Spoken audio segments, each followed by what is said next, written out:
हाय, मैं हूं मोहित गुंजाल from directorsinvestments.com। इस वीडियो के थ्रू मैं आपको एक नए आईपीओ के बारे में बताऊंगा। हमेशा मैं आपको आईपीओ के बारे में ब्रीफ करता हूं।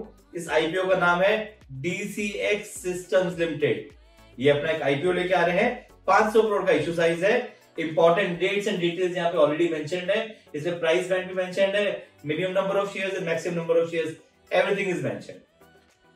अब क्या इस आईपीओ में अप्लाई करना चाहिए? इस वीडियो को एंड तक सुनिए and then you can decide. DCX limited क्या करते हैं? They are in the business of manufacturing electronic subsystems and cable harness. इन्होंने अपना ऑपरेशन स्टार्ट किया था 2011 में and they are the preferred Indian offset partners for foreign original equipment manufacturer for executing aerospace and defence manufacturing projects. Company ने 2020 में एक नया manufacturing facility setup किया था at hitech defence and aerospace park SEZ in Bengaluru, Karnataka. Company ने R&D पे बहुत ज्यादा इंपॉर्टेंस दी हुई है।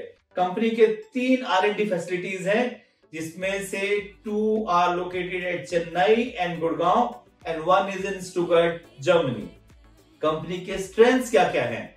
कंपनी का जो सबसे बड़ा स्ट्रेंथ है, they are the preferred Indian offset partner for defence and aerospace industry with global accreditations. जी हां, they are globally accepted, technology enabled and scalable with end-to-end capabilities.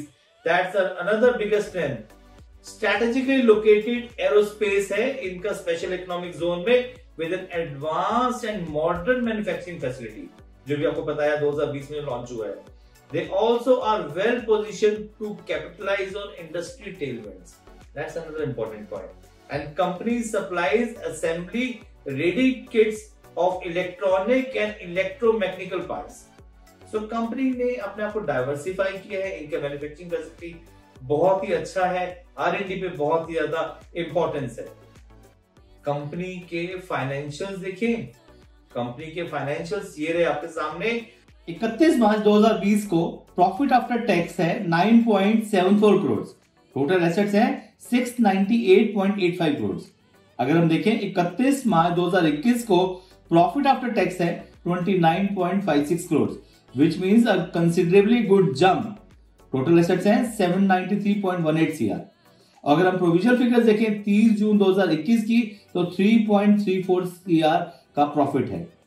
अगर हम बोरोइंग्स पे नजर डालें तो 133.98 CR की बोरिंग है 31 मार्च 2020 को, जो कि बढ़ के हो गया 136.38 CR। नाउ अगर फाइनेंशियल्स ओके हैं तो हम रिस्क क्या है इसके?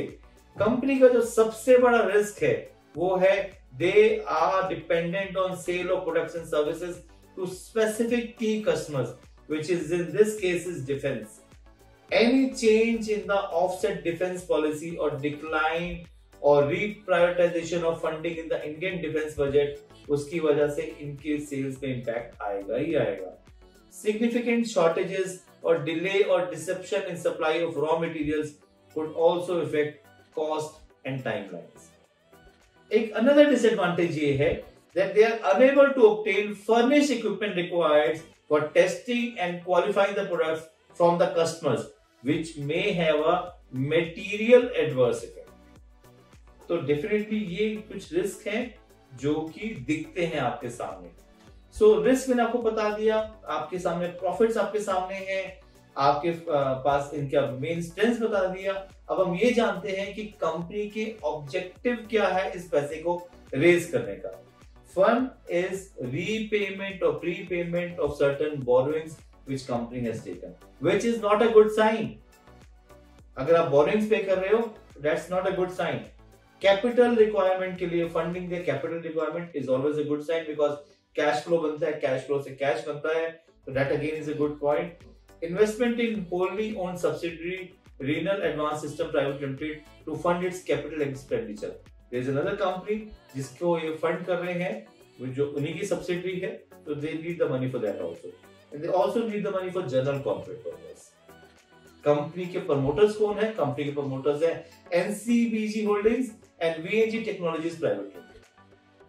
So मैंने आपको बहुत सारा ज्ञान दिया अबाउट DCX। अब क्या करना चाहिए? इसमें इस आईपीओ में इन्वेस्ट करना चाहिए कि नहीं। देखिए आईपीओ अच्छा है, बट आईपीओ के अंदर आप एक्सपेक्ट करते हैं कि बहुत कुछ हो जाए, वो नहीं होगा।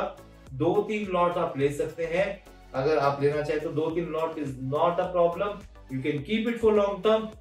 जो लिस्टिंग गेन्स एडवांटेज हैं मुझे नहीं दिखते हैं, but definitely you can keep it for long term. Long term के लिए आप जरूर अप्लाई करें, बिकॉज डिफेंस से रिलेटेड है, प्रॉफिटेबिलिटी ठीक है, so you should not ignore that. आप मेरे साथ इन सोशल मीडिया प्लेटफॉर्म पे जुड़े रह सकते हैं। मैं टाइमली आपको स्टॉक्स के बारे में, आईपीओ के बारे में बताता रहता हूं। आप मेरे YouTube चैनल को लाइक एंड सब्सक्राइब जरूर करें। Thank you.